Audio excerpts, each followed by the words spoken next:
grass is green. The discussion became heated, and the two decided to submit the issue to arbitration. So they approached the judge lion. As they approached the lion on his throne, the donkey started screaming, "Your Highness, isn't it true that the grass is blue?"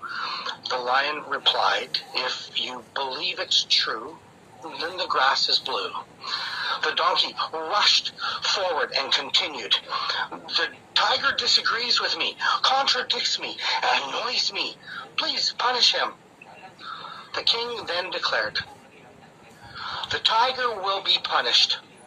3 days of silence," he declared. Well, the donkey jumped with joy and went on his way, content and repeating, "The grass is blue, the grass is blue." Well, in private, the tiger asked the lion, "Your Majesty, why have you punished me? After all, the grass is green." The lion replied, "You've known and seen the grass is green." The tiger asked, "So then why do you punish me?" The lion replied, "That has nothing to do with the question of whether the grass is blue or green.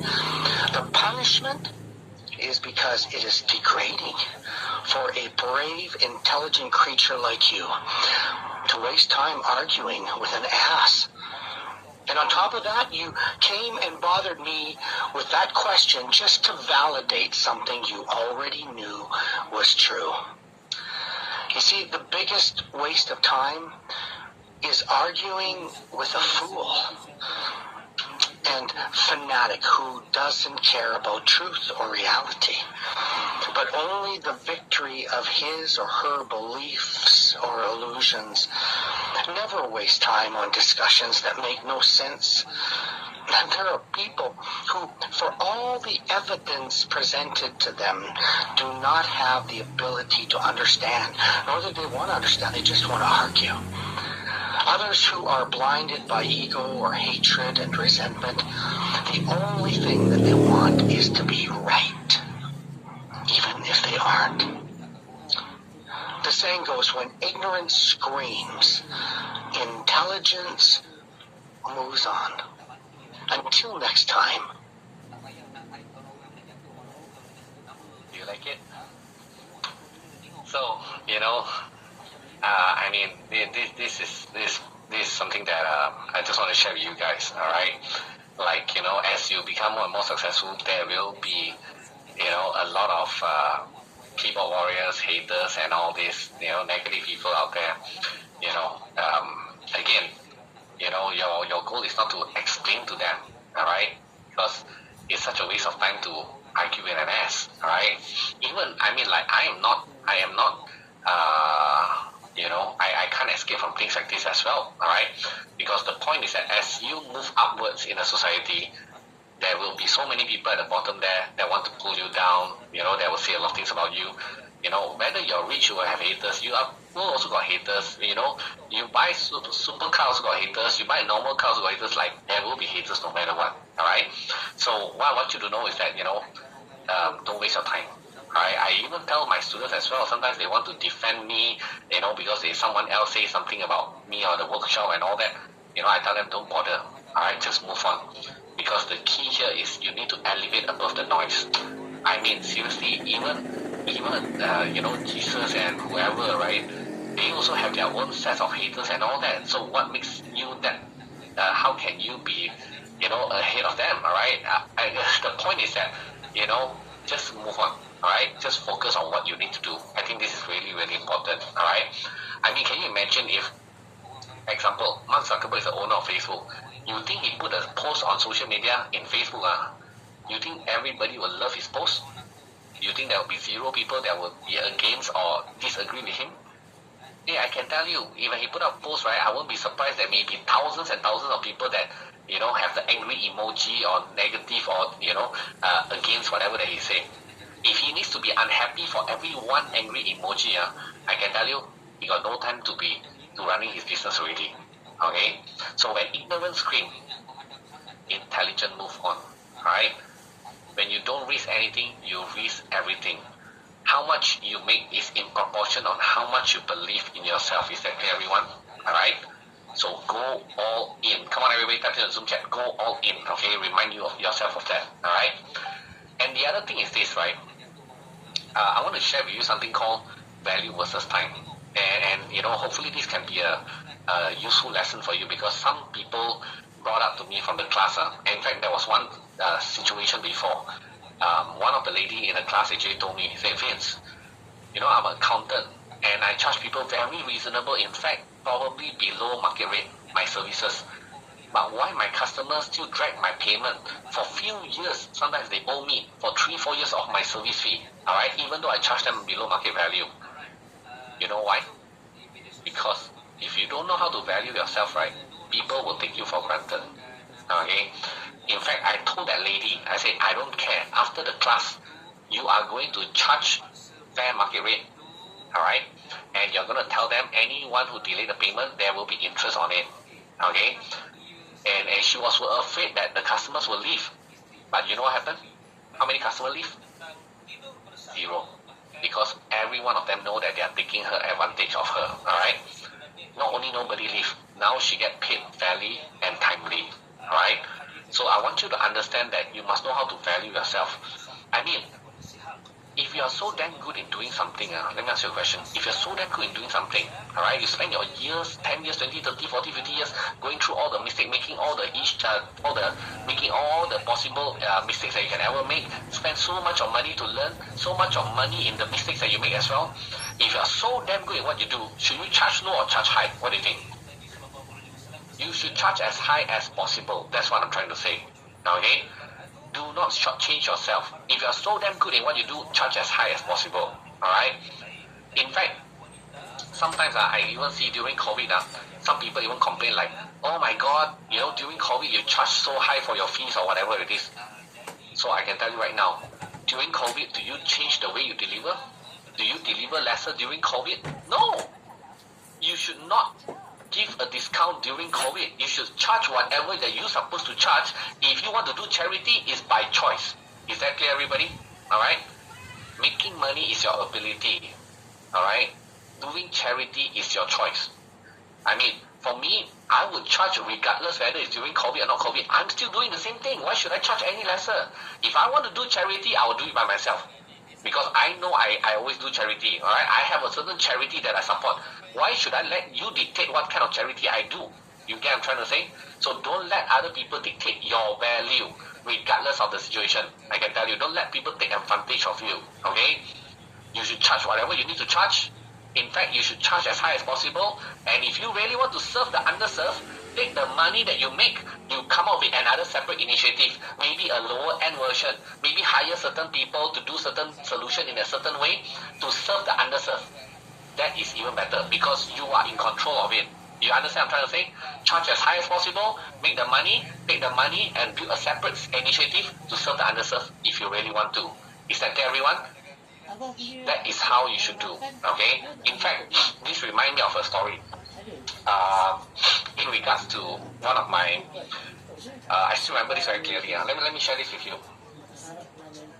Let's do this up. So I have this favorite car wash company that I go to, okay, near my housing area.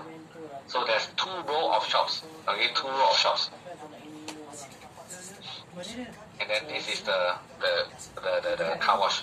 So usually cars will come from here, come here, get it washed, and then get out. Okay, this is the back lane. Alright? So all the cars will come from one side. And then one day, there was this other car wash company set up over here. And you know what? They put one person here. You know what the person do? Swing the hand. Okay, divert traffic. So many people come here wash, and then get out. So the favorite car wash company that I go to, he lose like maybe 60-70% of his business. Very sad. And then I said, don't worry, as long as Winston is your customer, I'll help you out. So I teach him, I said, I want you to print this cutout for me. You know what card is this? Do you know what card is this? Yes, some of you got it right. It's a loyalty card, alright? you know, the card that you have where you stamp, and then after that you can get a cup of coffee or whatever it is. So I asked him to come up with this card. I'll come and see him the next day. So the next day I went to him. I said, okay, here's what I want you to do. All right. I asked him to get all his staff members to come together, and I briefed them together. And I said, when after someone washed the car already, you give this card to that person, all right, and give the change and the keys and everything, and then right in front of them, you stamp 3 times. Okay, 1, 2, 3, and then pass to the person and say, today boss is not around. You know, chop, 3 times. Okay. So, I mean, how many of you received this kind of card before? Yes. My question to you, how many of you keep this card and continue to stamp until you finish it? Let's be honest here. I know it's not that many. Okay, it's such a shame. Actually, this mechanism in its original way doesn't work that well. Alright. So when he passed this card back to the customer, he implemented what I said. And you know what happened? After a few months, this company closed down. You know why? Actually, they're not dumb. They did copy us and do the same thing as well, the loyalty card. But why it didn't work for them? You know why? Because they didn't stamp 3 times. Alright? Because I know when you stamp 3 times, you will increase the chance of using by 85%. Alright? You see, every stamp is worth $10. Alright? I mean, assuming your car is worth, let's just assume that the car wash is worth $10, right? 3 stamps is worth $30. If you stamp 1 time, right, the card is worth $10. If you stamp 3 times, the card is worth $30. But are you giving your customers $30? No, you're not. Alright? You are not giving any money to your customer. But the perceived value of this card has increased by 3 times. Alright? So that's the reason why people will keep this card. If it's 1 time, then people will just throw away this card. So because of this 3 stamp, this company, my favorite car wash company is safe. In fact, you know, he probably don't understand why it works as well. I didn't even have time to explain to him. Okay? But my point to you is this, right? This advice I give to my car wash company that I love, it probably take me, 10 minutes to do it? But it saves his company. So, you know, some people say, Vince, you're so expensive. But I say, compared to what? I mean, like my consultation fee per hour now is about $10,000 to $20,000, depending on the industry. Alright? 10 to 20,000 US dollars to speak to me for an hour. In fact, now it's 45 minutes already. In fact, actually the truth is, I no longer take up consultancy already. Alright? If anybody want me to consult, it has to be by equity, shares of the company. Alright? So, but what I'm trying to say is that $10,000 to $20,000 sounds very high fees. But you know what? If I can save your company, is it cheap or expensive? You know the answer. Alright? So I want all of you to understand as well. The value you deliver is not about how much time you spend on the solution. Alright? Because when the customer say, wow, you know, you charged me $5,000 for that 5-minute job. Hello, for me to solve that problem in 5 minutes, it took me 20 years to learn that. Alright? When you pay me $5,000, it's not for the 5 minutes. You're paying me for that 20 years of experience, all the pain that I go through to be able to learn this and solve for you in 5 minutes. Why do you want me to take 5 hours to solve this problem and I can solve it in 5 minutes? Is that clear, everyone? Make sure you make your customer understand that. Alright? So it's the same. I mean, this is also another story, right? Which is, like my father is a mechanic, okay? Every time he repair cars, and then after that he come back from work, he quickly take dinner. After dinner, he'll take his 2 smokes, maybe the motorbike, go to the highway to look for more cars to repair, to make extra pocket money. And one night, he's told me before, there was one night, there was a car that break down, and then after he checked it out, and then he told the owner, he said, you know, sometimes highway is very dark, right? You know, and very dangerous. So it was the middle of the night, alright, almost midnight. So he said to the car owner, if I can start your car, you can drive the car safely back home, you pay me $50. If it doesn't work, you don't have to pay me a single cent, even if whatever time it takes for me to do this. Is it fair? What do you think? Would you have paid? Of course, I also would have paid as well. So the guy agreed. So my dad did his work. Within 1 minute, he managed to start the car. And then the guy said, oh my God, for 1 minute, you charged me $50, why don't you rob a bank? And then, you know what my dad did? Unplug and stop the car. And then after the guy said, oh, okay, sorry, please start my car. Actually, if I knew my dad back then, right, I would tell him to charge twice, because it's the second time now, it should be $100, alright? So the point is that you're not paying my dad for the 1 minute job, you know. You're paying my dad for bloody 20 years of his experience, rain or shine, repair so many cars, under doing such a dirty job to be able to help you to solve your problem in 1 minute. And the money that you pay is for your own safety as well. Don't you think that if you are stuck in the highway in the middle of the night, you might probably end up losing even more money if somebody come and rob you? You get what I'm trying to say? So now you can safely drive back home, sleep soundly at home, and tomorrow morning go and figure out who can fix for you. You understand what I'm trying to say? So, value versus time. Okay? If you are good in doing something, please charge as high as possible. Alright? Do not shortchange yourself. Is that clear, everybody? I mean, I don't know if it's useful for you, but I feel that many people, sometimes they are so afraid of charging what they think is the right price. Okay? So please, okay, don't shortchange yourself. Okay? The other thing that I want to share is about, value versus priority. So if everybody willing to pay you the high price that you ask for, the right price that you ask for, then what do? You have so many customers. Then you have to prioritize them, okay? Whoever that pays the most should be prioritized the most as well. Simple as that, alright? Now some of you might say, oh my God, Vince, that sounds a bit quite bad, right? People that pay the most get highest priority. Let me ask you a question. Have you ordered food delivery before? Any one of you ordered a food delivery before? If you have ordered food delivery before, then you have been paying for priority. Why don't you go to the shop and queue up and buy the food? Why do you order food delivery? Alright? Why do you pay for parking fees? Why don't you park much further away and walk to the shopping malls? So don't come and argue with me. Alright? Every one of you have paid for priorities before in your life. Alright? So whoever that pays the most should have the highest priority. Simple as that. Okay? And it's the same for you as well. The reason you do that is because you value your time. Because time is more valuable than money. You can get more money, but you can never get more time. Please always remember that, alright? Some people keep saving money. The money that you save in a bank account is worthless until it is converted into some kind of value. You understand what I'm saying? Take that money and buy time. Take the money and do something with it rather than keeping it in the bank account, alright? Keeping the money in the bank account is probably one of the least the last thing that you want to do with your money, alright? So, I mean, I don't know about you guys, right? But I have my own priority list. Okay, I have my own priority list so that I know who to say yes to, okay? I mean, my immediate family will be the highest priority, followed by my close friend, my colleagues and business associates, my highest paying client, my mastermind level students, alright? My normal students, my friends, relatives that are irritating, others, and online friends and many others that don't even make it to the list, and maybe my ex-girlfriend. I know, I'm just joking about the last part, okay? So then I will know whoever in this priority from 1 to 12, I will prioritize them accordingly. The highest priority will get a yes from me faster than the lower one, alright?